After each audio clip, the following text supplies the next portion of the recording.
It took quite a while to understand the different, let's say, the different agendas behind it, because it is not a single agenda. It's not a single group that has interest and is doing something to get what they want. It is a kind of onion-like structure of different groups who have different interests. And the longer you research on the topic, the more layers you discover. So what I'm trying to do today is kind of to dive through this onion-like structure and to try to give you a picture of those different agendas. There are two things I'm not going to do, and where I would ask everybody who is discussing the topic, don't stare into the sky and try to figure out whether the thing you see is a chemtrail or contract. It leads to nothing. It's a fruitless discussion, and we cannot solve this from down here.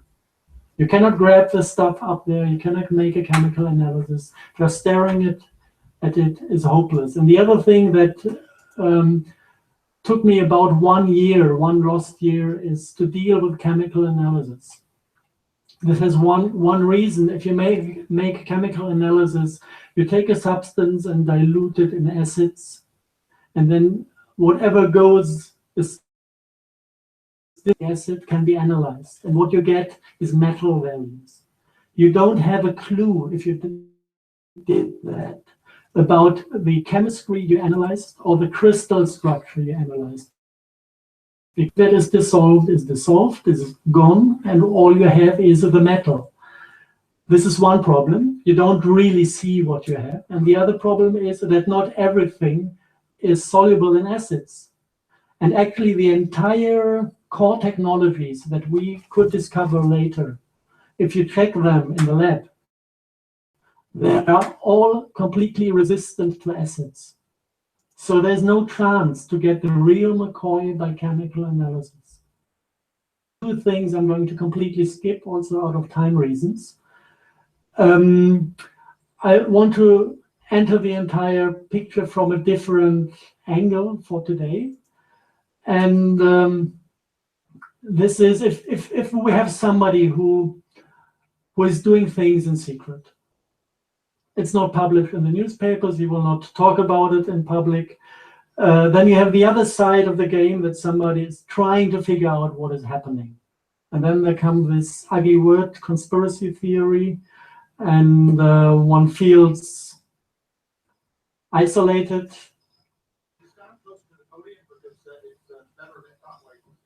Here, okay. Well, I dropped it. And one. If you're confronted with this thing that you might be a conspiracy theorist, then this is something emotional. Nobody wants to stand outside society. Nobody wants to be the weird guy. Basically an ugly argument that is used to make people shut up. So this can be fought with a few very, very not rational, just clever moves. We want to talk about chemtrails. So the first question that comes up to my mind is, where does this word come from? And this is a question that is beyond. You can find out where the word comes from. And it comes from soldiers of the US Army, mostly US Air Force, who brought this word into the English language because they were sitting at the US Air Force Academy, attending classes of the chemical faculty. And one of the classes is the chemtrail class. When you study at this university, the class where you learn how to make chemtrails. Yeah. This doesn't question, do chemtrails exist up in the sky or not? The only thing we can answer by looking at this chemtrail class is we can see this is a military technology. We don't know if it is applied or not, but we can study the technology because it's taught at the university. And this manuscript is a little bit hard to read. It's like 260 pages, roundabout that. And basically it's examination questionnaires. A single answer in it, but there are thousands of questions. And when you take this manuscript and answer all the questions from these examinations, then you gather the knowledge. And from this knowledge, like with a jigsaw puzzle, you can back engineer what chemtrailing is. And basically the topics they are dealing with is aluminum coating of plastic surfaces is a big issue. And the synthesis of nylon fibers especially. This is one part of this chemtrail class. And if you want to know what this is good for, there's one military application called spoofer sprays. These are aluminum-coated nylon fibers, and they use it to hide planes from radar detection. This is not a big secret. It is officially admitted by state authorities that at certain NATO maneuvers in the sky, they use these spoofers to train to hide airplanes.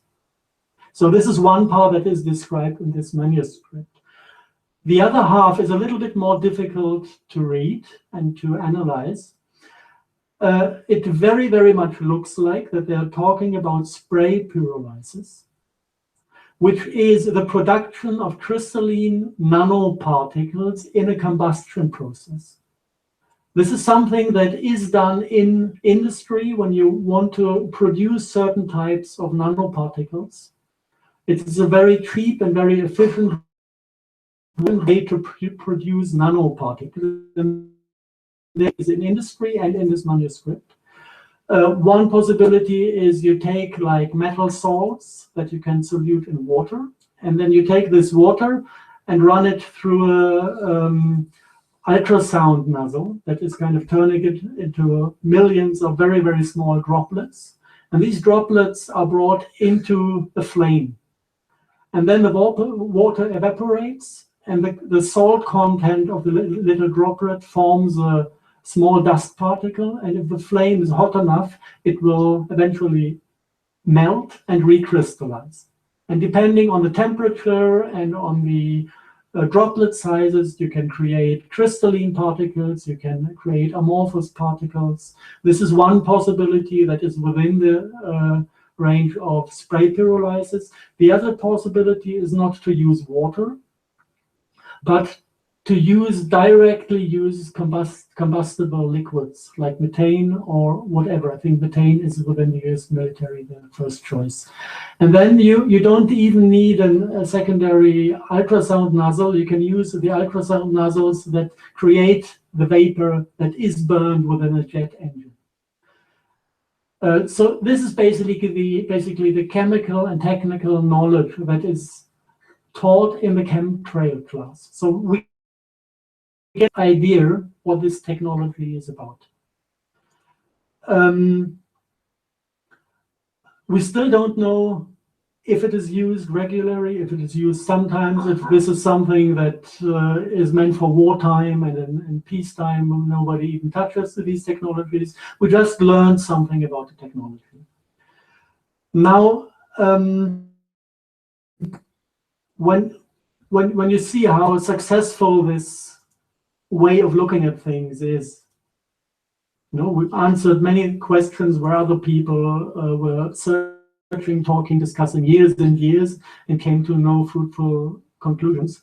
There's something that is very, very intelligent. If you have somebody that might have plans he doesn't want you to know, it is a very good thing to go to the places where these people are alone among each other and talk about what they do. Yeah? Then you can listen and understand what they plan. Actually, there's no other way to find out what's happening. So I started to get interested in internal papers of certain agencies. And there was one stupid mistake done by some network specialists in NASA. They published an internal paper, I think it's like 12, 15 years ago, that was classified, and it appeared for 2 days in the public domain of the main NASA website. And some people just by incident found it and copied the paper. And since then, actually, this is public domain. It's brought out every now and then. It's discussed by people every now and then. It's not like a text that is giving a full description of what they are doing. Basically, it's just a PowerPoint that displays certain core terminologies. This is the paper in the original form, and the title is a little bit funny. It's Future Strategic Issues for Future Warfare. And they project this on the year 2025 as if they talk about future technologies. And then you have a very big, very small subtitle, The Future is Now. Now I'm a bit confused. Is it now or is it in 15, 20 years that this is going to be brought out?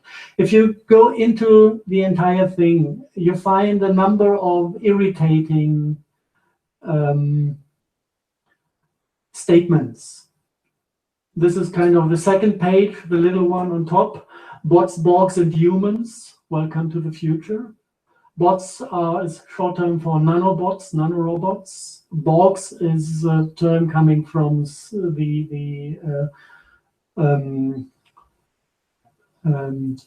Wars. No, not Star Wars. The Star Trek filming.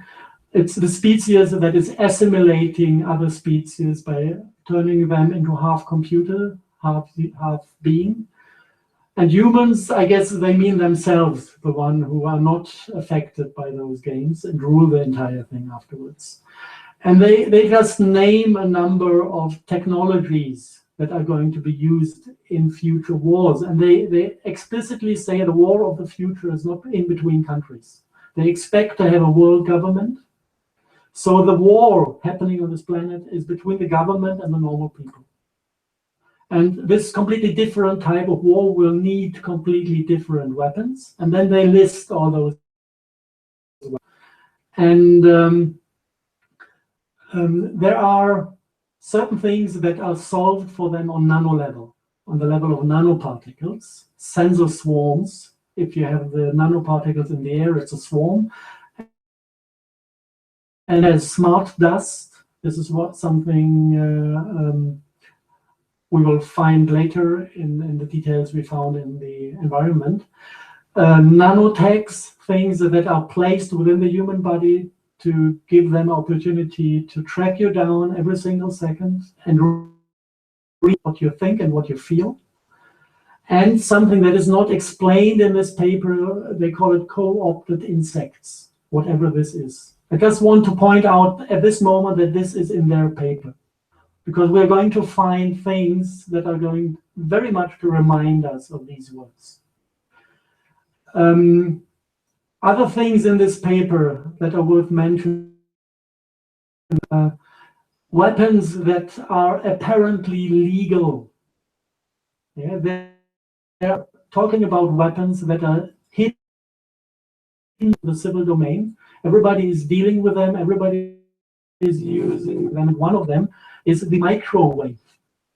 Microwave is used for mobile phones, it's used for smart meters, it's used for wireless LAN connections, and we're surrounded by microwaves, and they enter our body, and we think this is just a side effect of applications. But NASA classifies the microwave as a non-lethal weapon that is apparently legal. And they also name the effect of those weapons. It's behavioral performance decrements, sizes, gross alteration in brain function, 30% to 100% increase in brain flow. Back in 1 second with the sound, I'm so sorry.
in blood flow in the brain, and also lethal effects that come over the time.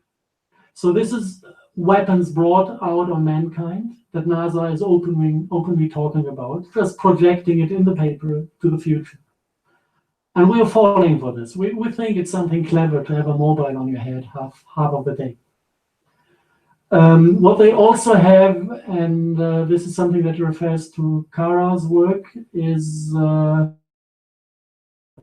explosive that can be intelligently through the air to certain points, to certain areas. You can up concentrate it and form an explosive lens. Can also go intentionally into human beings to kill them from inside. They say that it's clever enough, the system, to go into underground facilities with explosive dust to access people who are hiding down there. So this is basically this NASA document that is giving kind of abstract picture what could be airborne in the future, or maybe, because of the future is now, could be airborne already today. The next possibility to find out what is happening is to talk to whistleblowers. And there are not many whistleblowers around who really reveal essential facts. We have people like WikiLeaks, what's his name? Julian Assange. If you look who his lawyer is, it's the same lawyer that is serving the Rothschild family. And he's got massive attention by the state media. It was like building up a hero, you know, he's fucking two blonde Scandinavian girls. What a nice guy, you know? And then he's everybody's heroes, and then he's allowed to talk about certain things. And if you exactly look at the things he put into public, somehow it was serving the interests of the people in power. Now we have the other guy from the United States, the NASA guy, Snowden. What does he do? He's telling us that the intelligence is listening to phone calls. This is something I know from the 1920s, that this is what the people do. And here and there, he's dropping some things, but it's not actually the thing that is published on mainstream media. But mainstream media is carrying him, and Putin is offering him asylum. I think, okay, I'm revealing other things, and nobody ever offered me asylum. And not a single news taking my truth. So there must be something wrong about these people. But sometimes you get whistleblowers who don't get public attention. And they deliver papers, and those papers are kind of interesting. There's one paper I want to mention that is handed around in Germany because it's written in German. And also the technical director of an institute that was working on smart dust. And he suffered from cancer, and he had a kind of, I don't know, 3-4 months to live before the cancer would kill him. And he regretted the things he did during his life. He realized that the money he got for it was not really worth anything. And that the things that he did were not really friendly. And he basically put part of the technical concept on paper, gave enough information to make it possible to prove that it exists. And what he described basically based on, maybe this is something, this is not for this audience, this is something that is going to the intelligence community that for going to listen to this lecture as well. The name of the project is Rabe Neu, in German, translated would be revenue, so that you know that we know what you do. And the guy revealed a few about this project that even the people in the project do not know. And this is the message that is now going to the intelligence community, because you should know what is wrong about this project. So what he did, he's talking about genetic engineering. And before I would like to mention a few things that he mentioned. I would like to give you an overview about the possibilities in genetic engineering that are publicly known. Not to everybody, but it is public domain. So in genetic engineering, you can create DNA, which is the full genetic information like it is in the cell, and you can split this thing into half and have kind of half of the structure, only one side of it, the spiral, and this is RNA. And in genetic engineering, it is very clever to use RNA because it has the full functionality, but it doesn't spoil the next generation. So this is something they really like to work on, because you can manipulate without destroying and without risking the future. If you look at DNA and RNA, there are a number of different functions to it. One function is that these fragments of RNA, DNA produce light of certain qualities. This is connected, it's called optogenetics, the entire field of research. And it is the teaching about how the genetics produce biophotons and produce the light body of a being. This is kind of the blueprint that is controlling the building up of forms, the morphogenetic field that is giving us the we are. So this is all done by this DNA, and if as DNA, this is done by printing today. You write down the code you want to produce, and this is going into a DNA or RNA printing machine.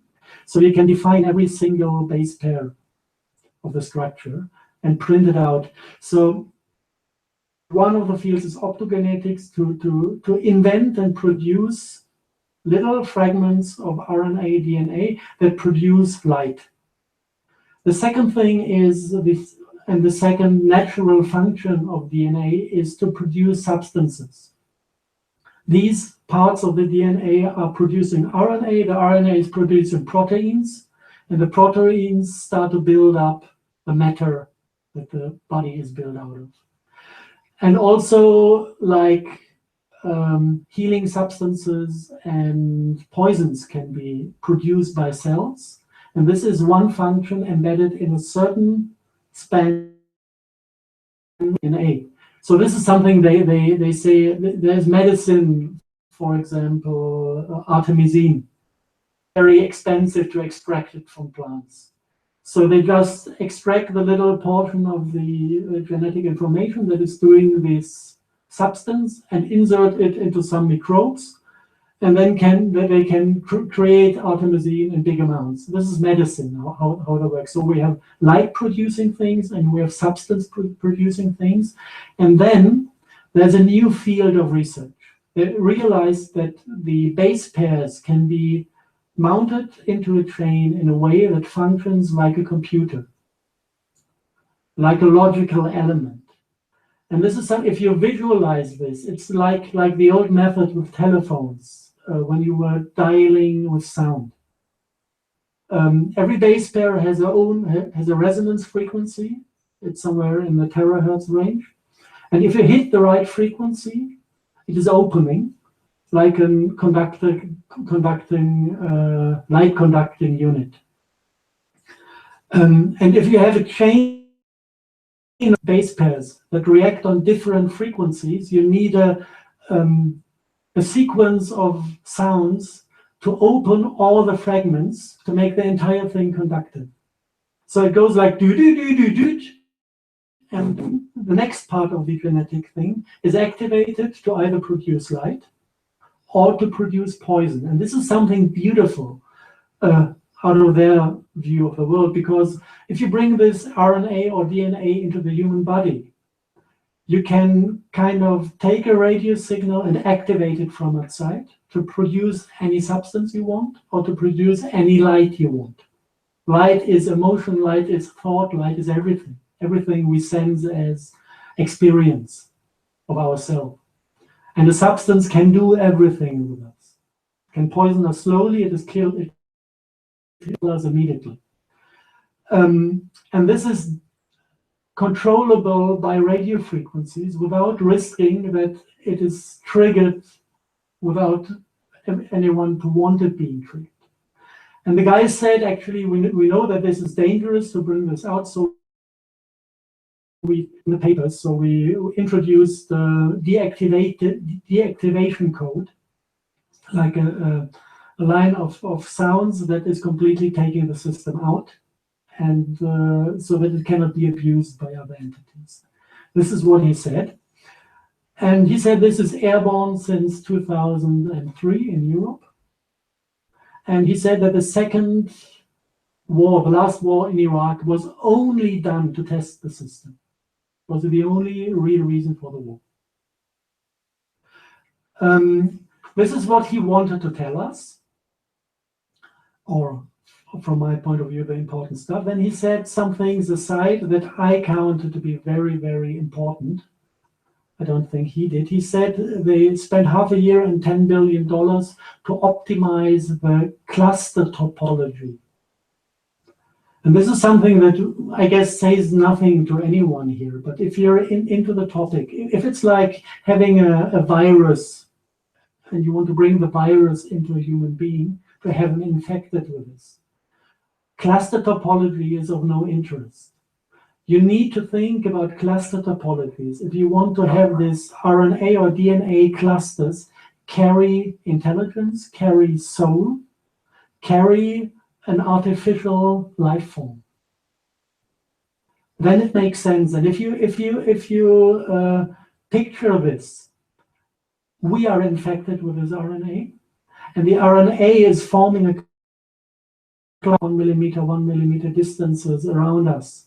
And a cluster like this is able to carry a computer program or an artificial, non-physical structure or being. This structure can hoover through the field, but it also can hoover into us.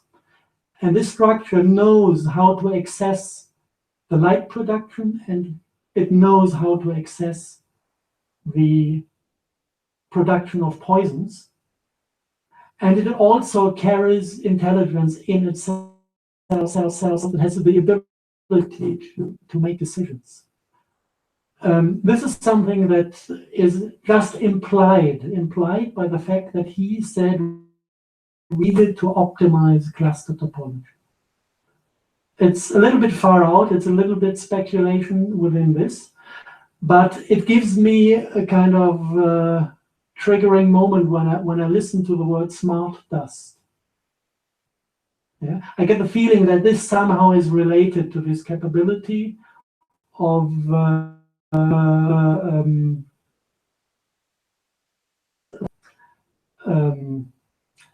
optimized cluster topology to carry intelligence and to make its own decisions, if you want so.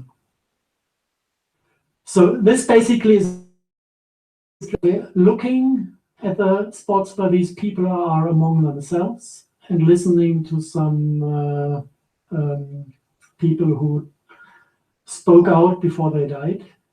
And the thing now I want to mention, this is the address to the intelligence community. I'm a hardcore scientist, but I really appreciate the possibilities that lie in the spiritual world. And I had so many open questions to this whistleblower, and a lady that can talk to people who are dead. And I didn't inform her at all about the topic or about the questions I had. Asked her, can you see if the soul is willing to appear in a session? And he immediately was there, and he immediately started to talk to her. She didn't even know about the topic. She didn't know my questions. I just told her I would like to have that guy in front of me. And he immediately started to talk through her, and he said, this is alien technology. It is not human technology. I'm fooled. There is no deactivation code. It doesn't exist. It's just a big scam that they kind of offer to us to let us think that we could control the system. But this is alien technology, and it is not controllable anymore through us. And this is the thing I would like the intelligence community to know. That they're sitting on a big scam, and they are not controlling the system. They believe they do, but they are not. Okay. This to the whistleblowing. And now we come to the things that we really, really, really can see in the lab. And if you go one step back to the chemical and the elements you find. On one hand, you have this type of fingerprint. You find barium, strontium, titanium, and aluminum. Wherever plants die, these are the metals that can be found in, let's say, a slight overdose, more than nature should have in it. If you now check toxicology, it's not even close to the amount of heavy metals nature can take without suffering. If you look back at acid rain times, 1,000 times more heavy metals were soluted within the soil, entering the plant system. If you look back at industrial revolution, where we didn't have filters, burning coal like hell. You know, the times when London was buried under heavy smoke. We had much more, 1,000 times more heavy metals in the system than today, and nothing serious happened. So at that point, we had to start looking at optical analysis, microscope analysis of particles that we found in the rain, which is difficult because you need to take thousands of photos and samples to be lucky to have one sample that is giving you a pure fraction of one component. If you have the entire mixture, you see nothing. And so the things I'm going to show now basically are based on the work of a guy in Germany who spent 3 years, 4 years, 5 years, 6 hours a day in front of a microscope to find out what is in the rain. And one component is a piezoelectric nanocrystal. This is kind of a pure sample of the thing. You can see it has some kind of magnetism that makes the little particles join each other like magnets, which is one aspect of this piezoelectric properties. And the most amazing thing, if you look it up, piezoelectric properties could be expected with barium, strontium, titanate, which is kind of a fingerprint, barium, titanium, strontium that we are looking for. There's no aluminum in it, but 3 of the elements are contained in this piezoelectric crystal. And we can see that this is an extreme interesting crystal because this is now a raindrop dried on a piece of glass, put under the microscope, and when you remove the top layer, and then with your finger close to the drop, or just breathe on top of it, you will see certain effects appearing. I'm going to show this to you.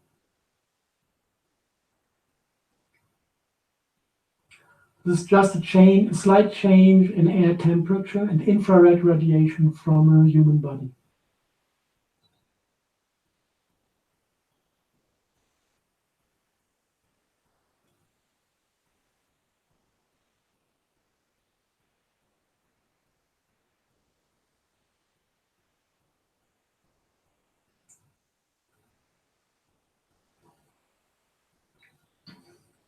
So we have highly transparent nanoparticles. They have a refraction that is 4 times higher than the one with diamonds.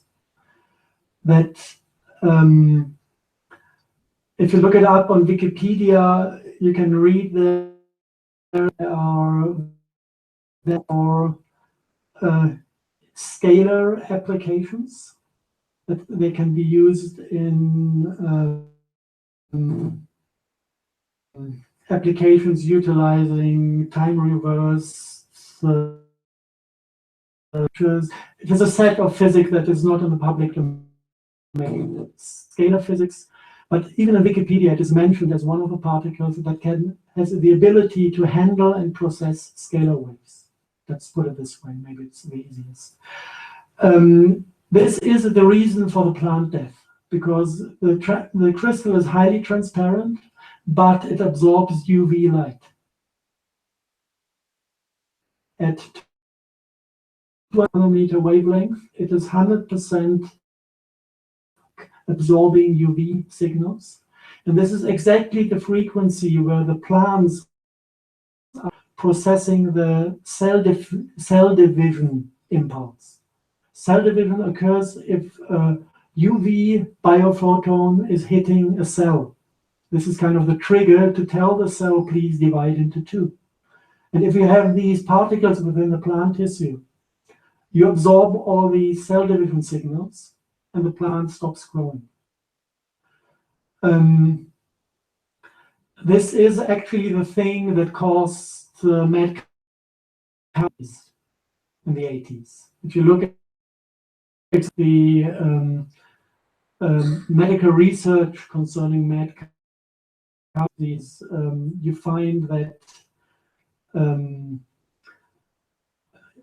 there are 3 reasons to get this disease: a lack of copper within the body, too much mercury in the body, and these nanocrystals. And what happens then is that the mercury is system, destroying the protective layers of the nerves.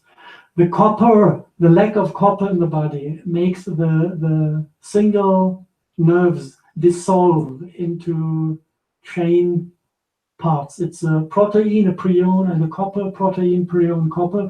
If you suck out the copper, it falls into pieces. This is how they can diagnose TSE,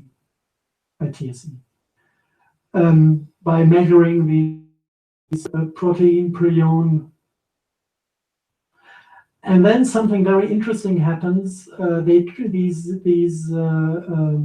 protein prion things try to rebuild the nervous system. It is a self-healing process of the body. But if you don't have copper, you cannot rebuild them. So the body is taking the next heavy metals it can access, and this is barium and strontium.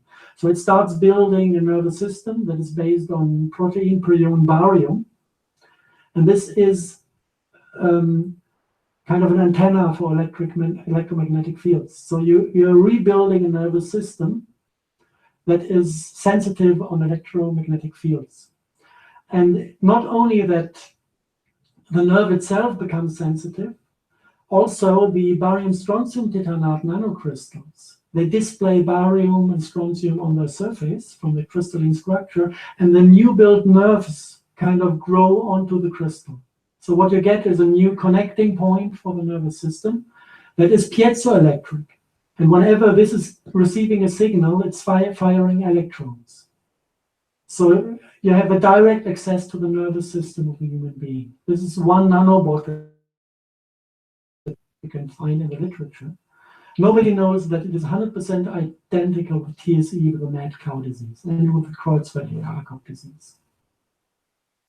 So this particle. It's you can see if you look into the military domain, they use it for radar range enhancement, for turning the sky into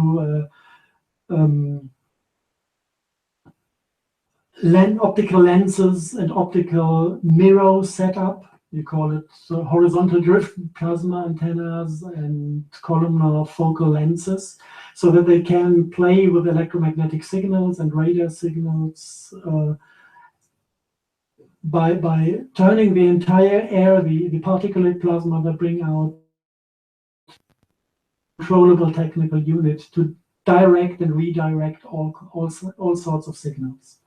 This is part of the rocket field in the military domain. If you want to destroy a Russian rocket approaching London, you just calculate the path and then get the plasma and heat up the plasma to 10,000 degrees. And then the rocket is melting in the air and exploding. This is the rocket field we have. And this needs to be spread out over the entire territory of Europe to have it everywhere. So this is the military domain, but as you see, some of the aspects of this particulate plasma, diseases, and to attempts to get access to the nervous system of humans. So this is the second agenda that appears on the monitor, which is not about military technology, but already about controlling the civil population of countries, in their nervous system, to introduce signals. The second one, aluminum and manganese oxide. By the way, barium strontium titanate is produced in industrial spray pyrolysis at 750 to 600 degree flame temperature, which is identical with the flame temperature within normal jet engines. Aluminum oxide is also produced by spray pyrolysis by temperatures of 1,700 degrees. This is the afterburner technology. And afterburner technology in the military domain is utilizing aluminum fuel. So the aluminum is already contained inside the fuel. If you look at those particles, this is how they look like on a microscope. The particle form is called a whisker. It looks like. So sorry, let me just say, real psychic. My phone rang as soon as you messaged me. Now, what I'm just going to say, real psychic, hello. It was a nice day yesterday. I always tend to be through the live streams because it documents your thoughts, and a lot of the time they may not pop up in the I'm gonna read them all out. Liverpool says, hello, it was a nice day yesterday. I seen a plane with huge chemtrail, bigger than normal, so big that it looked like two planes flying side by side. I've never seen this before. Now, I have seen that before. I've seen it quite a lot in the past couple of weeks. In fact, I've got some footage in my camera here. It's already dragged off into the computer, to be honest with you, where I see what I thought. Now, these planes appeared holographic, which was weird, but I haven't put the holographic video out there yet because I don't know whether it was just a trick of the light of the sun creating a glare, which is probably a more logical answer. So I'll analyse that footage again, have a quick look at it, put it out there for you to analyse it as well, and we'll get that out there today for you. I like this man, he has good information. People get killed for speaking out like Max Spears. I've seen orange and green balls of light. Rods. People have seen them, they're called sprites as well, so yeah, I can agree with you there, real psychic.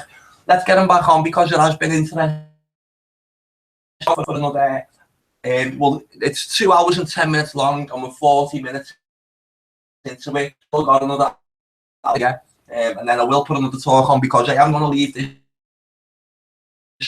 And then once we go in as well.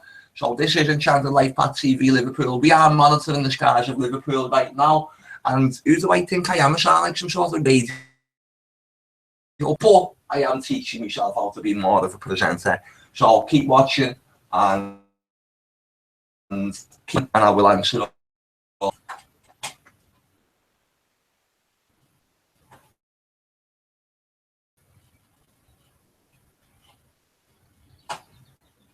The star, and it has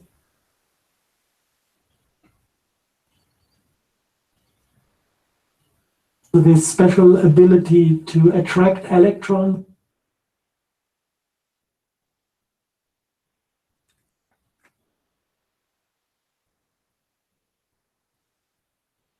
and to hold them.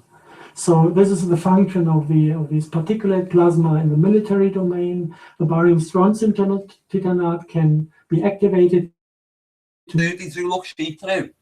I'm going to get that footage up. What I'll do is I'll go and get on my other computer now. This is.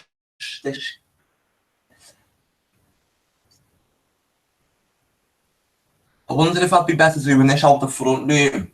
Out the front, because I'm in my bedroom now, my office where I sometimes fall asleep, I mean. I'm going to be closer to the mould and what's messing this up here.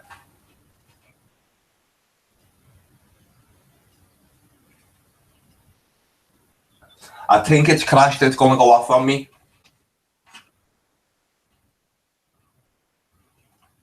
No, found my mouse again.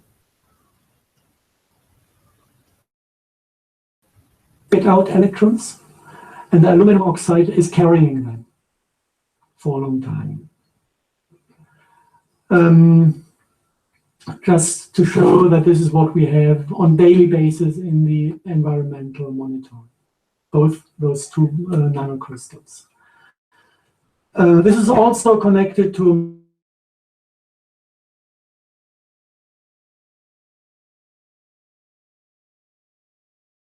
medical problems. This is causing symptoms that are 100% identical to influenza virus. Especially during the winter month, we find a lot. When all the people run to the doctor because they think they're getting the flu and they want to be vaccinated. I know in Germany they sold 20 million vaccine units last year. And the funny thing is, if you ask them, how do you know that people have a flu? It's only going by the symptoms. We had 6 people examined on molecular level to find out what kind of virus caused the disease. 6 people in the entire season in Germany. And from there, they make statistics.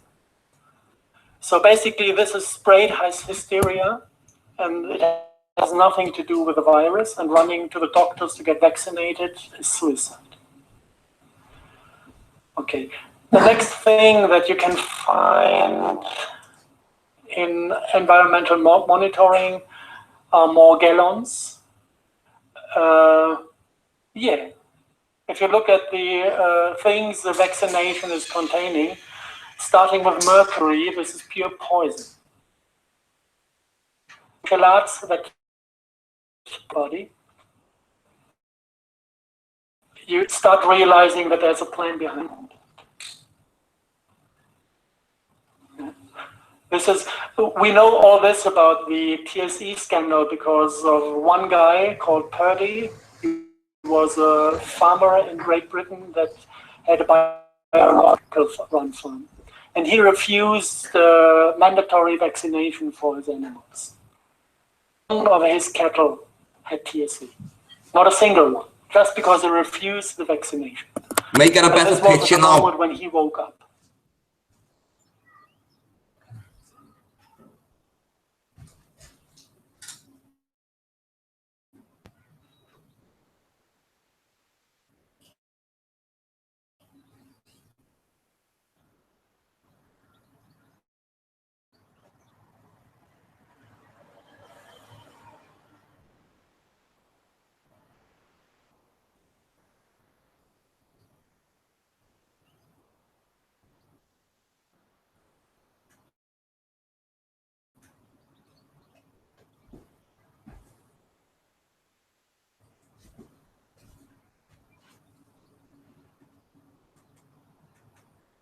Is that there are self-replicating hollow fibers that are there to kind of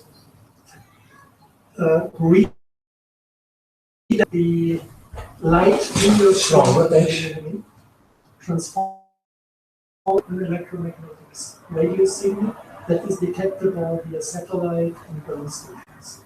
This is what he found out by analyzing information dealt with the chemtrail communities in the United States. She never mentioned the name of Morgellons in her book, but if you look at these Morgellons, who had Morgellons disease. Half of you, okay. Let's just have a look at them. Nice creatures. This is a German tomato that got some German rain on it. How was it so?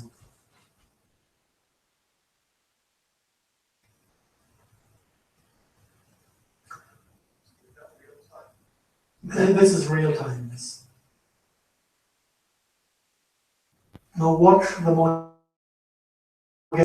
He loves us. He's getting excited and he's trying to get close. I don't know exactly what they react on, maybe an infrared radiation.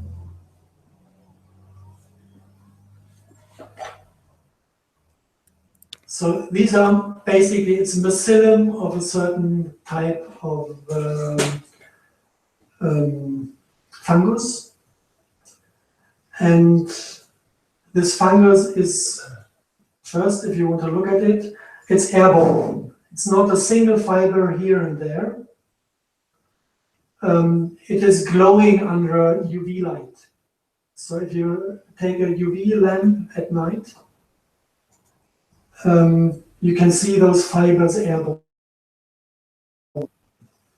And there are billions of them. Not every night, but every now and then. Around. And these fibers, this fungus is infecting the human body. And with 95% or 99% of the people, nothing.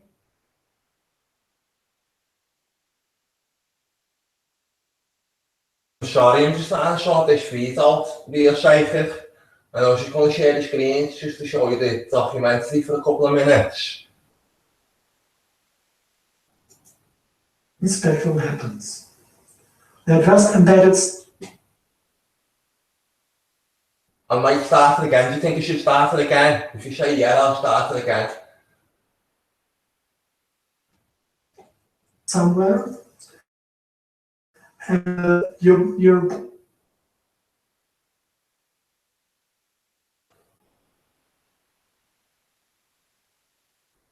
I can't have that. I'm going to have to start this again. I'll be back in 5 minutes. Though. I'm going to turn it off and on.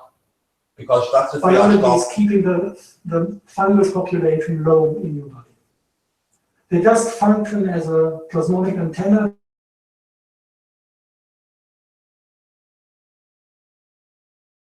Just 10% of the population in Europe is infected. It's not a big deal, it's not dangerous. As long as the body can handle these things. Some of the people cannot handle it. And then the mycelium is starting to grow within the body and starting to multiply. And at a certain point, they can see that they have these ability to collect. Yeah, correct. I'm going to turn this off then. You have blue Morgellons and you have red Morgellons. And nobody knows where these colors come from because they're